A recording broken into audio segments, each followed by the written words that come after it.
Bhushan jewellers, अनमोल रिश्तों के लिए। मेरा नाम आशा है और मैं HPNLU की गर्ल्स हॉस्टल अटेंडेंट हूँ। और हम लोग जो है 2022 को हमारी चयन प्रक्रिया हुई थी। इन्होंने पूरे प्रक्रिया के साथ यहाँ पे हमारे इंटरव्यू लिए थे, हमें चयनित किया था और हमें लड़कियों की सुरक्षा के लिए रखा गया था, क्योंकि उनकी जो हॉस्टल थे वो यूनिवर्सिटी कैंपस से काफ़ी दूरी पे थे।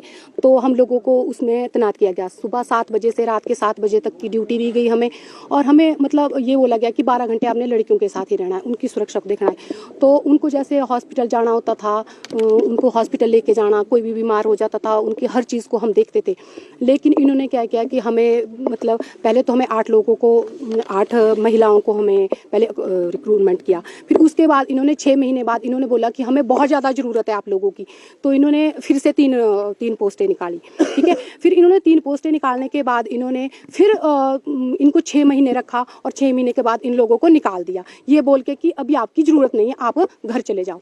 ठीक है सर। उसके बाद जो है ये 4 महीने बाद फिर से ये पोस्ट निकालते हैं, फीसें लेते हैं। तो उस टाइम भी 311 लेडीज़ों ने यहाँ पे फीस जमा करवाई। 500 रुपये फीस थी, इन्होंने 500 रुपये फीस ली और 311 जो लेडीज़ें हैं वो यहाँ पे इंटरव्यू देने आई। लेकिन इन्होंने क्या किया कि उन्होंने जिनको छोड़ा था उनको ही दोबारा रखा। लेकिन वो फिर इंटरव्यू क्यों करवाया गया था? क्या पैसे इकट्ठे करने के लिए करवाया गया था? अगर इनको ही रखना था तो फिर इनको निकाला क्यों? और दूसरी बात, हमारी ड्यूटी का क्या था कि हमारे बीच में एक मेरी साथी है, उनकी ड्यूटी जो है सुबह 5 बजे से 9 बजे तक जिम में लगाई गई, और रात को 5 बजे से रात के 9 बजे तक जिम में उनकी ड्यूटी लगाई गई। अब आप बताओ यहाँ से रात को 9 बजे एक अकेली लेडी कैसे जाए? लेकिन इन्होंने ये बोल दिया कि अगर नौकरी करनी है तो करो, अगर नहीं करनी है तो घर चले जाओ। ठीक है, इन्होंने 5 महीने उस लेडी से सुबह के 5 से 9 बजे तक और रात के 5 बजे से रात के 9 बजे तक इन्होंने उनसे जबरदस्ती ड्यूटी करवाई। ये हरासमेंट किया गया हम लोगों को, सबको। हमें मतलब मैं मीडिया के माध्यम से अपने जो यहाँ पे जो बच्चे पढ़ रहे हैं उनके माता पिता को ये संदेश देना चाहती हूँ कि उन्होंने उनके बच्चों की सुरक्षा, उनकी बेटियों की सुरक्षा कहाँ है? ये DSW, ये कुलपति जी, ये हमें बताएं कि इनकी ये क्या सुरक्षा दे रहे हैं लड़कियों को। ये रात को लड़कियों को अकेले ड्राइवर के साथ भेजते हैं हॉस्पिटल। इनके साथ कोई हॉस्पिटल लेडीज नहीं जाती है। ये बोलते हैं कि एक लड़की को साथ ले जाओ, हॉस्पिटल ले जाओ, तो ये ड्राइवर के साथ भेजते हैं। क्या ये दोबारा निर्भया कांड को जन्म देना चाहते हैं ये प्रशासन? मैं इनसे आपके माध्यम से ये हमारे जो न्यायालय में बैठे हैं चीफ जस्टिस जी, मैं उन तक भी अपनी बात पहुंचाना चाहती हूँ कि वो अपने प्रशासन को पूछे कि उन्होंने लड़कियों की सिक्योरिटी के लिए क्या रखा है। क्या रात को वो जो हमारे वहाँ पे ड्यूटी देते हैं चौकीदार, अगर उनको रात को कोई लड़कियों को कुछ अपनी प्रॉब्लम हो जाती तो क्या वो चौकीदार के पास जाएगी कि मुझे ये दिक्कत है, मुझे हॉस्पिटल ले चलो या ड्राइवर को कॉल करो? जब हम लोग होते थे तो वो हमें बताती थी कि हमें ये दिक्कत है, तो हम तुरंत एम्बुलेंस को बुलाते थे। हम उनके साथ 4-4 घंटे, 4-4 दिन, एक लेडीज 8 दिन एक लड़की गिरी हमारे यहाँ पे यूनिवर्सिटी में, तो उसके साथ एक महिला को, हमारी साथी महिला को जो है वो उनको 8 दिन इन्होंने हॉस्पिटल में रखा। उनको उसकी कोई एक्स्ट्रा चार्जेस नहीं दिए, उनको उसके बदले कोई छुट्टी नहीं दी, इवन की मतलब जो उनको पैसा देना था वो भी नहीं दिया टाइम से, और फिर उसके बाद जो है तुरंत उनको भी निकाल दिया। ये क्या करते हैं कि कुछ पोस्टें भरते हैं, फिर उसको निकालते हैं, फिर दोबारा पोस्टें भरते हैं, पैसा लेते हैं, फिर उन्हीं लोगों को रखते हैं। 3 की पोस्ट निकाली थी, 4 को रख दिया। तो ये पैसा मतलब ये सारा कुछ पैसा इकट्ठा करने के लिए कर रहे हैं। अगर इनको जरूरत नहीं थी तो बार बार अटेंडेंटों की पोस्ट क्यों निकाली? उसके बाद जब हम लोगों को निकाला तो फिर जैसे लड़कियां बीमार हुई तो जो हमारे सफाई कर्मचारी है उनको बोला गया, जब बच्चों ने प्रेशर डाला कि हम किसको बताएं, हमें लेडीज चाहिए, हमें अटेंडेंट चाहिए, तो हमारे DSW ने इसका तोड़ निकाला कि जी जो सफाई वाले वहाँ पे काम करते हैं उनको हॉस्पिटल जाएंगे। ठीक है, दिन में तो वो गए, रात को उन्होंने किसके पास भेजा? ड्राइवर के साथ अकेला भेजा।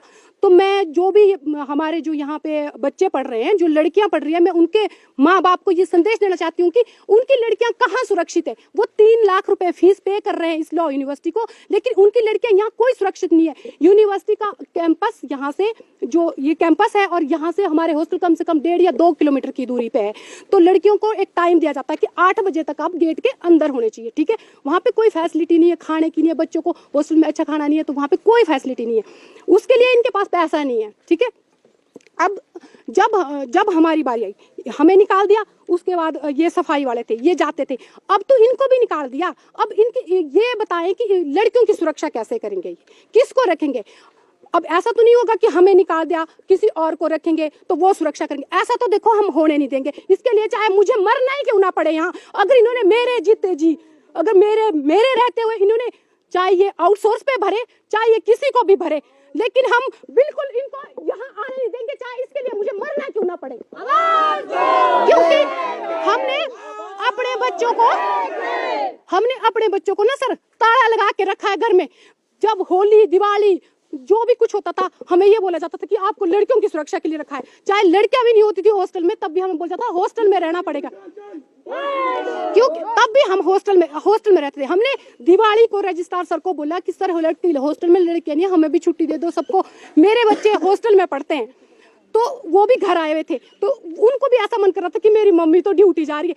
सर क्या हम पूजा नहीं करते? हमारा कोई धर्म नहीं है, हमारा कोई अधिकार, वो भी छोड़ो सर, हमें 12 घंटे की ड्यूटी ली गई, लेकिन उसके बाद जो है हमें एक भी संडे नहीं दिया गया। क्या संडे का बनता नहीं है? अगर हम 12 घंटे ड्यूटी करें, हमें संडे भी नहीं मिला कि नहीं लड़कियों को कौन देखेगा।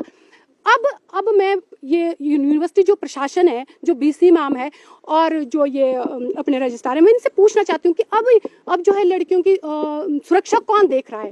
अभी जब बच्चे आएंगे इनकी सुरक्षा कौन देख रहा है? और ये सब जो हुआ, मैं आपके माध्यम से ये भी बताना चाहती हूँ कि ये सब तब हुआ जब हमारे पुराने जो बीसी मैम थे वो अपना कार्यकाल करके यहाँ से चले गए। तो जो यहाँ की बागडोर थी वो ये कुछ अधिकारियों को सौंप के गए। जैसे ये अधिकारी उस सीट पे बैठे, उन्होंने सबसे पहले जो है नॉन टीचिंग वालों को, हमें 12 घंटे की ड्यूटी ली गई, लेकिन उसके बाद जो है हमें एक भी संडे नहीं दिया गया। क्या संडे का बनता नहीं है? अगर हम 12 घंटे ड्यूटी करें, हमें संडे भी नहीं मिला कि नहीं लड़कियों को कौन देखेगा। अब मैं ये यूनिवर्सिटी जो प्रशासन है, जो बीसी मैम है और जो ये अपने रजिस्ट्रार है, मैं इनसे पूछना चाहती हूँ कि अब जो है लड़कियों की सुरक्षा कौन देख रहा है? अभी जब बच्चे आएंगे इनकी सुरक्षा कौन देख रहा है? और ये सब जो हुआ, मैं आपके माध्यम से ये भी बताना चाहती हूँ कि ये सब तब हुआ जब हमारे पुराने जो बीसी मैम थे वो अपना कार्यकाल करके यहाँ से चले गए। तो जो यहाँ की बागडोर थी वो ये कुछ अधिकारियों को सौंप के गए। जैसे ये अधिकारी उस सीट पे बैठे, उन्होंने सबसे पहले जो है नॉन टीचिंग वालों को, हमें कोई मतलब एक बारी ऐसा भी नहीं बताया कि भाई आपको निकाल रहे हैं। इन्होंने बोला कि निकाल दो। हमारे जब हम बात करने जाते हैं, पहले तो हमें यहाँ गेट पे रोका जाता है कि आप नहीं जा सकते। फिर हमने बोला भी जाने तो दो। फिर हम गए, दूसरे दिन हम 7-8 महिलाएं थी, हम गई तो इन्होंने बोला कि भाई आपकी जरूरत नहीं है। हमें रजिस्ट्रार सर और जो ऑफिशिएटिंग उस टाइम वाइस चांसलर थे, उन्होंने ये बोला कि आपकी जरूरत नहीं है। तो मैंने उनको बोला कि सर लड़कियां तो अभी भी है, आपने हॉस्टल बंद तो नहीं किए लड़कियों के? तो इन्होंने बोला कि इससे आपको क्या लेना देना, नहीं है जरूरत, आप लोग जाइए यहाँ से। हम लोग गए, हम कम कर्मचारी थे उस टाइम।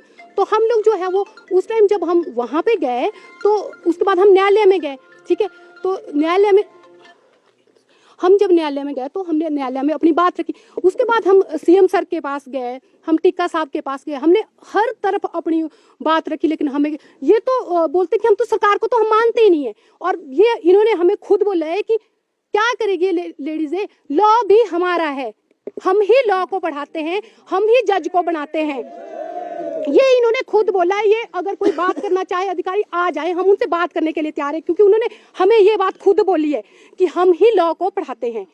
तो सर जो ये बोलते हैं कि हमें निकाला क्यों है, कि हमारे पास पैसा नहीं है।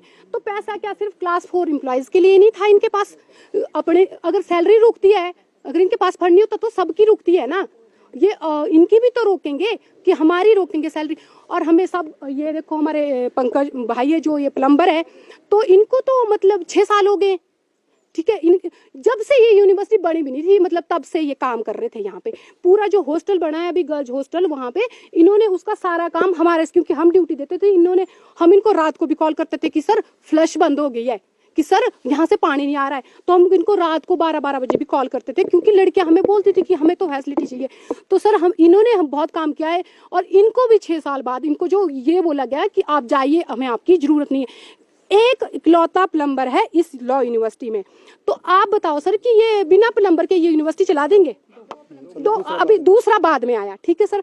उसके बाद हमारे इलेक्ट्रिशियन, 2 इलेक्ट्रिशियन है सर, एक को पहले पूरे 6 सेम ज्वाइनिंग है इनकी, उनको भी सर इतना टाइम हो गया है, उनको भी निकाल दिया गया। अब वहाँ पे ना कोई इलेक्ट्रिशियन है इस टाइम, ना वहाँ पे कोई प्लम्बर है। ड्राइवरों को, कुछ ड्राइवरों को निकाल दिया, कुछ उनके साथ वाले को रेगुलर कर दिया। तो मतलब ये अगर ये बोलते हैं कि हम पारदर्शिता से हमने रखा है, कौन सी पारदर्शिता? ये अपने प्रेस नोट में बोलते हैं कि भाई हमने तो एक निश्चित काल, हमने निश्चित अवधि दी थी इनको कि इस समय तक आपकी सेवाएं थी। तो सर वो कौन सी निश्चित, वो हमें बताएं कि निश्चित समय, इन्होंने हमें जो ज्वाइनिंग दी थी उसमें बोला था कि 3 महीने के लिए आपको रखा गया, ठीक है। तो हमें जब हमारे 3 महीने पूरे हुए थे तो हमें निकाल देना चाहिए था। हम अपने 6 साल क्यों देते इस यूनिवर्सिटी को? तो यही बात है सर, इसी के लिए आज हम धरना प्रदर्शन कर रहे हैं। हमारा ये धरना प्रदर्शन आगे भी जारी रहेगा अगर ये लोग हमसे बात नहीं करते हैं। हम, जैसे सर ने बताया कि हम जगह जगह पे अपना धरना प्रदर्शन करेंगे, और अगर फिर भी नहीं बात बढ़ी तो फिर हम यहाँ पे भूख हड़ताल कर देंगे। ये मेरा मीडिया से इनको भी वो है और संदेश है, और जो हमारे उच्च न्यायालय में बैठे चीफ जस्टिस है उनसे भी मेरा ये आग्रह है कि वो इस चीज को, इस मामले को गहनता से देखें कि इतने सारे मजदूरों की क्या गलती है, क्यों उन्हें निकाला गया। या तो फिर रोजगार दो ही नहीं, अगर रोजगार दिया है तो फिर उस चीज को, अब इनको काम करने के लिए क्या सफाई वाले नहीं चाहिए? इनको लड़कियों की सुरक्षा के लिए क्या गर्ल्स हॉस्टल अटेंडेंट नहीं चाहिए? तो जब ये नए भर रहे हैं तो हमें, वो जब हम कर रहे थे तो हमें क्यों निकाला? वो हमें ही रखे ना। तो हमारा मतलब मीडिया के माध्यम से यही है कि हमें वापस लिया जाए। हम सबको जैसा जैसा हमारा ये जो इन्होंने 15 सितंबर 2022 को एजेंडा तैयार किया था, उसमें ईसी में भी है और एफसी में भी है, अप्रूवल है वो चीज़ कि जिसको भी 3 साल होंगे, जिस मजदूर को भी 3 साल होंगे, उनको जो है वो रेगुलर कर दिया जाएगा टाइम के साथ। तो उन्होंने कुछ लोगों को 1.5 साल में भी रेगुलर किया, उससे हमें कुछ नहीं लेना देना, वो अच्छी बात है, वो किया। लेकिन हमें जिनको जैसा जैसा टाइम पीरियड हमारा होता गया वैसे वैसे हमें ये उसी प्रोसीजर से अंदर ले, अन्यथा हमारा जो है धरना प्रदर्शन जो है वो जारी रहेगा। और अब ये नहीं होगा कि 8 दिन बाद होगा, अब हर रोज होगा ये प्रदर्शन जब तक, और इसके लिए हमें कुछ भी करना पड़ेगा, हम जरूर करेंगे, क्योंकि हमने इस यूनिवर्सिटी को बहुत टाइम दिया है। हमने इसलिए दिया था कि 3 साल बाद हमें भी रेगुलर कर दिया जाएगा, हम भी मतलब 8 घंटे तो करेंगे कम से कम ड्यूटी, लेकिन हमें उससे पहले ही, और जितने ये जो हमारा एडमिन स्टाफ है ये टीचर है, तो ये टीचर ही एडमिन स्टाफ संभालते हैं, और ये शुरू से जो है नॉन टीचिंग वालों को नहीं मानते थे सर। ये बोलते थे कि इनको बाहर करो, इनको तो हम दिखाएंगे। जैसे ही इनके हाथ में भाग दौड़ आई, इनको ऑफिशियल चार्ज दिया गया, इन्होंने सबसे पहले जो है हम लोगों को ही इन्होंने बाहर निकाला। तो मैं माननीय कुलपति जी से अनुरोध करती हूँ कि ये लोग जो है, जो भी इनकी टीम है, जो पहले ऑफिशिएटिंग थे और इनके साथ जो इनकी टीम कार्य कर रही है, ये जो है हमारे कुलपति जी को मिसगाइड कर रहे हैं, उनको सच्चाई नहीं बता रहे हैं हमारी कि इन्होंने कितना काम किया है, कैसे काम किया। वो तो अभी नए आए हैं, उनको नहीं पता है कि हमारे साथ क्या हुआ है। वो हमसे बात करें, वो हमारे लिए एक भगवान की जगह रखते हैं, क्योंकि एक यूनिवर्सिटी का जो प्रशासन होता है, जो वहाँ का वीसी होता है, जो रजिस्ट्रार होता है, वो उनका हम सब एक परिवार होते हैं। तो आज ये परिवार सड़क पे है, तो मेरे को खुद को लगता है कि वीसी मैम को हमसे आके बात करनी चाहिए, जो हमारे साथ न्याय हुआ है उसके बारे में पूछना चाहिए, ना कि उनके वो जो अधिकारी जो कुर्सी पे बैठे हैं वो उनकी बात सुन के हमें कैसे गलत ठहरा सकते हैं। तो आगे की बात में पंकज जी